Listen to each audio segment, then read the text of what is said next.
Magnifique. Cinéscoop. Allez, on pleure pas encore. Je sortirai les mouchoirs mercredi prochain. Oui, réserve-les pour mercredi prochain. Pas tout de suite, quand même.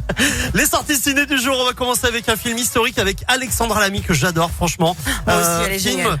Film tourné entièrement dans notre belle région Auvergne-Rhône-Alpes. Et oui, la majeure partie du film Louise Violet a été tournée dans plusieurs communes de Haute-Loire en 2023 et certaines scènes ont aussi été filmées dans le Puy-de-Dôme, qu'on adore.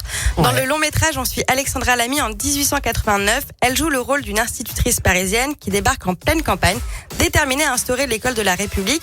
Donc ça veut dire qu'elle est gratuite, obligatoire et laïque. Sauf que son arrivée n'est pas vue d'un très bon œil par les enfants et par les parents.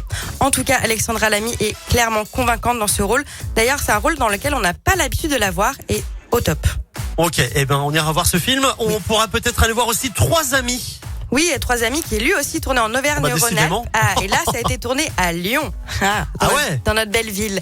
C'est un film avec Camille Cotin, Sarah Forestier et India Air. Dans le film, je pense que vous allez reconnaître forcément les quartiers de Fourvière, du Vieux-Lyon, de la Croix-Rousse ou encore des Terreaux.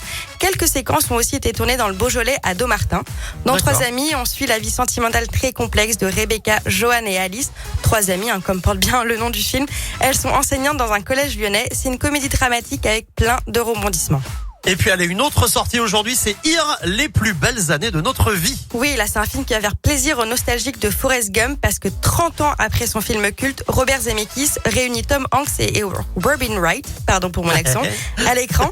Là les 2 acteurs, ils incarnent un couple à plusieurs étapes de leur vie. On les suit dans un décor unique, c'est-à-dire dans un salon qui change en fait au fil du temps et la caméra reste fixe, donc c'est assez original. Et pour faire vieillir automatiquement les acteurs, Robert Zemeckis a tout simplement utilisé la technologie et l'intelligence artificielle parce qu'en fait il voulait pas que Tom Hanks et Robin Wright soient contraints par du maquillage ou des prothèses. Voilà, et franchement le résultat est bluffant. Eh bien merci Malola. Cinéscoop en replay dès maintenant sur radioscoop.com.